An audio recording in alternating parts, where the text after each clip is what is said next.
demokrasi. Nah, apa sih itu demokrasi? Untuk memahami konsep dari demokrasi itu, yuk kita simak video ini. Jadi sebagai latar belakang, demokrasi merupakan salah satu sistem pemerintahan yang banyak dianut oleh negara sekarang ini seperti Indonesia dan Amerika Serikat. Kemudian konsep dasar pada demokrasi ini adalah kedaulatan berada pada tangan rakyat. Artinya rakyat memiliki suatu peran dalam menentukan arah kebijakan melalui partisipasi dalam pemilihan umum dan kebebasan berpendapat.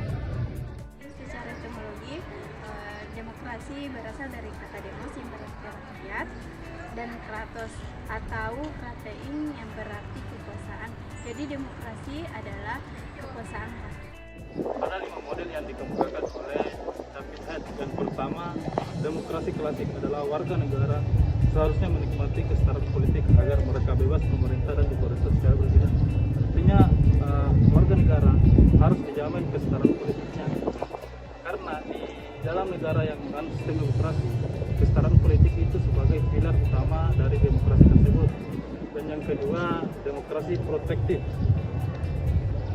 proaktif adalah partisipasi politik sebuah kondisi penting bagi kebebasan pribadi. Artinya kebebasan pribadi atau kebebasan masyarakat itu harus dilindungi, atau hak-hak masyarakat itu harus dilindungi supaya partisipasi dari masyarakat itu terlaksana dengan baik.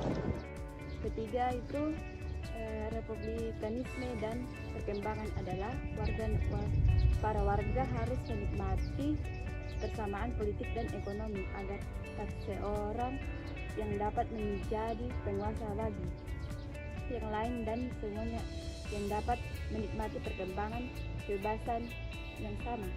Keempat itu dalam proses takdir bagi kebaikan bersama.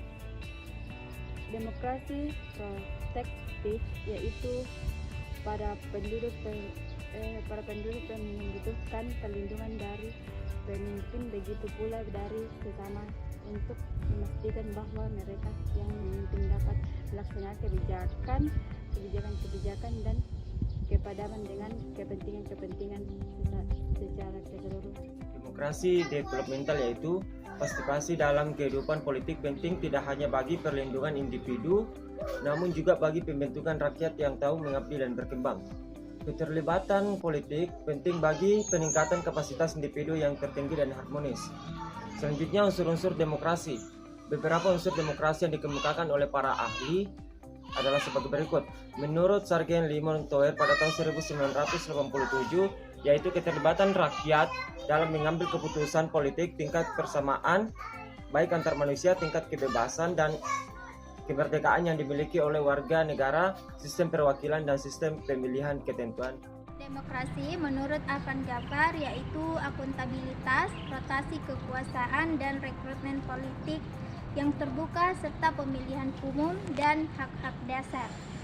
Kemudian menurut Miriam Budiarjo, perlunya dibentuk lembaga-lembaga demokrasi yang bertanggung jawab, Dewan Perwakilan Rakyat, organisasi politik, pers dan media massa, serta peradilan yang bebas. Dari penjelasan tadi dapat kita simpulkan bahwa demokrasi merupakan sistem pemerintahan yang menempatkan rakyat sebagai pemegang kekuasaan tertinggi. Aspek-aspek yang dipaparkan itu saling melengkapi dalam menciptakan pemerintahan yang transparan, akuntabel dan juga berpihak pada rakyat. Demikian video kami mengenai konsep demokrasi. Semoga dapat dipahami dan menambah wawasan bagi para penonton. Saya akhiri, Assalamualaikum warahmatullahi wabarakatuh.